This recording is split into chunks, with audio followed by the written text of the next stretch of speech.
কথাশিল্পী শরৎচন্দ্র চট্টোপাধ্যায় মহাশয়ের প্রথম প্রকাশিত গল্প মন্দির একক 6। অপর্ণা স্বামী গৃহে। সেথায় তার ইচ্ছাহীন স্বামী সম্ভাষণের ভিতর এতটুকু আবেগ, একটুকু চাঞ্চল্য প্রকাশ পাইল না। প্রথম প্রণয়ের স্নিগ্ধ সংকোচ, মিলনের সলজ্জোত্তেজনা কিছুই তাহার ম্লান চক্ষু দুটির পূর্ব দৃষ্টি ফিরাইয়া আনিল না। প্রথম হইতেই স্বামী ও স্ত্রী দুজনেই যেন পরস্পরের কাছে কোনো দুর্বোধ্য অপরাধে অপরাধী হইয়া রহিল, এবং তাহারই ক্ষুদ্র বেদনা কুলপ্লাবনী উচ্ছ্বসিতাতটনির ন্যায় একটা দুর্লিঙ্গ ব্যবধান নির্মাণ করিয়া বহিয়া যাইতে লাগিল। একদিন অনেক রাত্রে অমরনাথ ধীরে ধীরে ডাকিয়া কহিল, অপর্ণা, তোমার এখানে থাকতে কি ভালো লাগে না? অপর্ণা জাগিয়াছিল, বলিল, না। বাপের বাড়ি যাবে? যাব। কাল যেতে চাও? চাই। ক্ষুব্ধ অমরনাথ জবাব শুনিয়া অবাক হইয়া গেল। কিছুক্ষণ চুপ করিয়া থাকিয়া বলিল, আর যদি যাওয়া না হয়? অপর্ণা কহিল, তাহলে যেমন আছি তেমনি থাকব। আবার কিছুক্ষণ দুজনেই চুপ করিয়া থাকিল। অমরনাথ ডাকিল, অপর্ণা। অপর্ণা অন্যমনস্ক হয়ে বলিল, কি? আমাকে কি তোমার কোনো প্রয়োজন নাই? অপর্ণা গায়ের কাপড় চোপড় সর্বাঙ্গে বেশ করিয়া টানিয়া স্বচ্ছন্দে শুইয়া বলিল, ওসব কোথায় বড় ঝগড়া হয়, ওসব বলো না।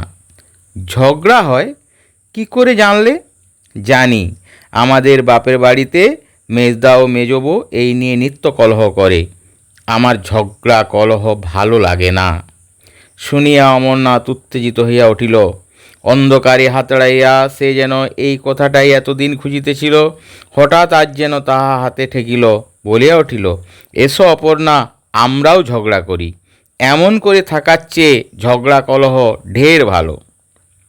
অপর্ণা স্থিরভাবে কহিল, ছি, ঝগড়া কেন করতে যাবে? তুমি ঘুমো।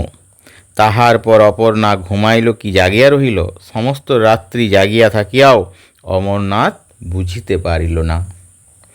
প্রত্যুষে উঠিয়া সন্ধ্যা পর্যন্ত সমস্ত দিন অপর্ণার কাজকর্ম জপে তপে কাটিয়া যায়। এতটুকু রঙ্গ রস বা কৌতুকের মধ্যে সে প্রবেশ করে না।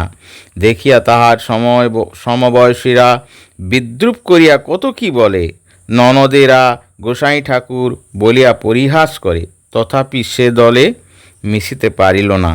কেবলই তাহার মনে হইতে লাগিল, দিনগুলো মিছা কাটিয়া যাইতেছে, আর এই অলক্ষ্য আকর্ষণে তাহার প্রতি শোণিত বিন্দু সেই প্রতিষ্ঠিত মন্দির অভিমুখে ছুটিয়া যাইবার জন্য পূর্ণিমার উদ্বেলিত সিন্ধু বাড়ির মতো হৃদয়ের কূলে উপকূলে অহরহ আছড়াইয়া পড়িতেছে। তাহার সংযম কিসে হইবে? ঘরকন্যার কাজে না ছোটোখাটো হাস্য পরিহাসে? ক্ষুদ্র অসুস্থ চিত্ত তাহার এই যে বিপুল ভ্রান্তি মাথায় করিয়া আপনা আপনি পাক খাইয়া মরিতেছে। তাহার নিকট স্বামীর আদর ও স্নেহ, পরিজনের বর্গের প্রীতি সম্ভাষণ ঘেঁষিবে কি করিয়া? কি করিয়া সে বুঝিবে? কুমারীর দেবসেবা দ্বারা নারীত্বের কর্তব্যের সবটুকু পরিসর পরিপূর্ণ করা যায় না।